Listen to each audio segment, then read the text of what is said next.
There it is, guys. There it is. The New York Jets are interviewing Mike Vrabel to become the team's next head coach. Now, on one hand, we all saw this coming, right? Anyone that watches football could have put two and two together. That, hey, Mike Vrabel has left the Cleveland Browns. Mike Vrabel's contract with Cleveland is over. He's a free agent coach. He can speak to whoever he wants with no penalty.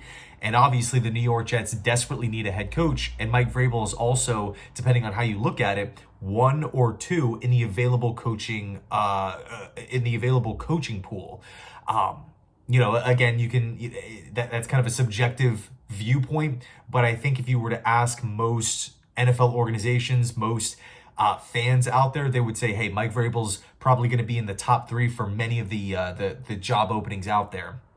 So I'm totally thrilled that the New York Jets, the 33rd team, Tannenbaum, Spielman, Woody, these guys are getting out in front of it, right? They're not resting on their laurels, sitting on their hands, waiting around for things to happen. No, they're out there. They're making moves. They're talking to people, right? For better or for worse. They're talking to older candidates. They're talking to younger candidates. And I love how Vrabel is now in the mix here, right? That's kind of the other side of the coin. Yes, of course, everyone that watches football could have predicted this. But on the other hand, it's still really, really cool just seeing the report come out linking the two parties. Hey, this is actually happening. This is actually a thing, and it could very well happen. Now, let's live in this hypothetical world, right? With the Jets hire Mike Vrabel, what would he bring to the table? I think he would bring a lot of things that the Jets, quite frankly, don't have or lack.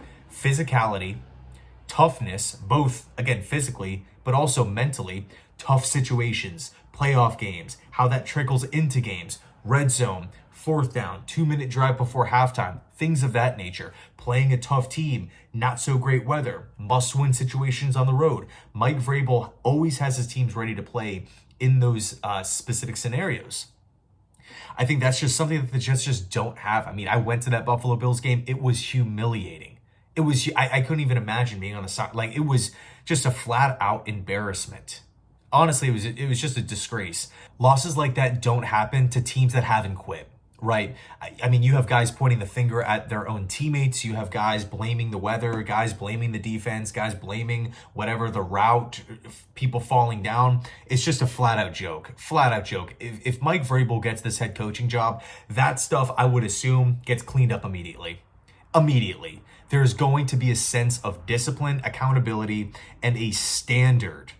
Having a standard with with any NFL team, but specifically with the Jets, is so important. It's imperative. I can't stress it enough. The Jets don't have one. It doesn't matter, right? What happens on Sunday? It doesn't matter how many times the team gets flagged. It doesn't matter what happens in a given play, a blown assignment, whatever. Just take your pick on whatever it is. It doesn't matter. There's no repercussions. Hey, it is what it is. You know, you're listening to Saleh talk after games earlier in the season and really throughout the course of his career. You're listening to Ulbrich speak, after all of these different losses. I mean, when Joe Douglas was here, it just doesn't even seem like anyone cares that the team loses. We'll get them next week. We'll take a hard look. We had a great week of practice. I mean, you can go back and watch that, Michael Clemens play where he, leaps onto the pile and Jeff Ulbricht's, hyping him up. It's just a joke. So Mike Vrabel, I think, would completely shift that mentality. Former player, commands respect, Super Bowl champion, head coaching experience.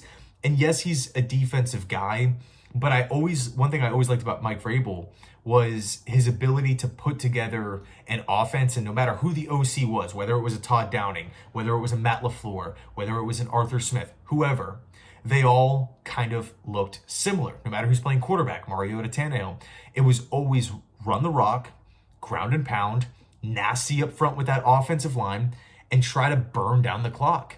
Our defense is going to get stops. Our defense is going to sack the quarterback. Our defense is going to get turnovers. Our defense is going to hit you in the mouth. Can the offense control the ball, give this defense a rest, very similar to how Rex Ryan called those early Jets teams, right, in 2009 and 2010, that ground and pound effect on offense, waste the clock, keep the defense rested, and then when that defense goes on the field, boom, quick 3 and outs.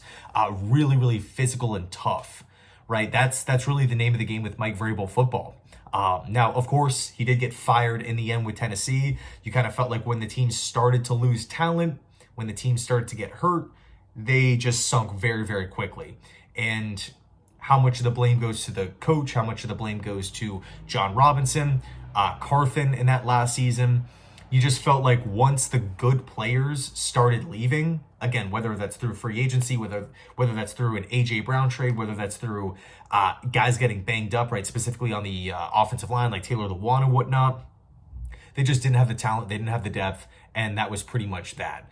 Is Mike Vrabel, an A++ top 3 coach in football? No, I'm not going to go that far. I'm not going to put him in the same category as Andy Reid, as a Sean McVay, as a Mike Tomlin. I'm not going to put him in that category, but I do think he's close. I think he's in that tier underneath. And man, if you're a team in the New York Jets right now, talk about a major upgrade. Talk about a major upgrade over what we currently have. So things are moving here. Things are moving. We'll see if a second interview happens. One thing, with all these interviews, you never really know how they go. You can talk about the Louis Riddick interview, the Thomas Dimitroff interview, the Ron Rivera interview. No one knows how these things are actually going behind closed doors.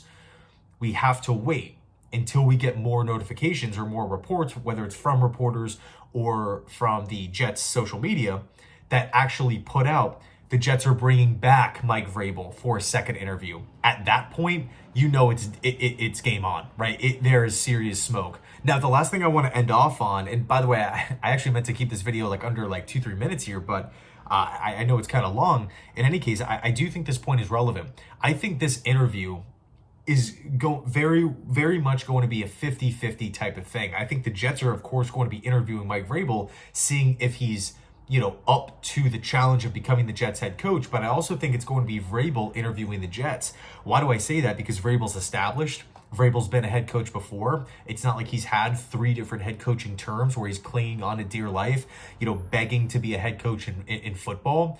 I think he can easily sit down with the Jaguars, easily sit down with the Raiders, right? Maybe the Giants. I think there's reports about him linking Vrabel to the Bears. I don't really like that fit, but the reports are the reports. Point is, he's going to have his choice on where to go. Unless he completely bombs these interviews, which I don't necessarily foresee happening. It's still a possibility. Again, I think Vrabel is going to be a hot commodity. So it's not like they almost think of the perception around Rex Ryan. Rex Ryan is probably not going to be getting 3-4 different head coaching interviews this cycle with all these different teams. We can just look back at the history.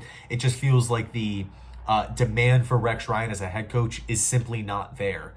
So you got to imagine if Rex interviews for the Jets job, that's going to be treated completely different. It's not going to be Rex Ryan analyzing the New York Jets and seeing if it's the right fit for him. You kind of feel like it's the team looking at Rex, where with Vrabel, if he doesn't get a good vibe, I could see him taking the information, storing it away, and saying, all right, I'm going to make my decision after, I speak with more teams as the cycle continues. So that's one thing that the Jets have got to keep in mind here. Vrabel is going to be a hot commodity, but we'll see how it plays out. Anyway, let me know your thoughts down below in the comment section. Thanks so much for watching, and as always, go Jets.